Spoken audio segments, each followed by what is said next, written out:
What's up, Birdie Manager on GTV? Today, we are going to be sharpening a pencil in an electric sharpener while holding it in midair. So this is how to sharpen a pencil while holding an electric sharpener in midair.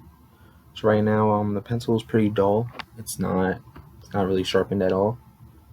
Okay. Now this is a tricky thing. You need to have a technique.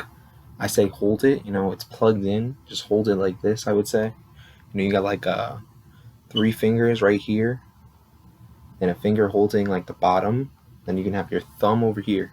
So just hold the pencil any way you want, though. This is a trash pencil sharpener, so it's not possible. You cannot sharpen a pencil while holding it in midair. This was a failed experiment.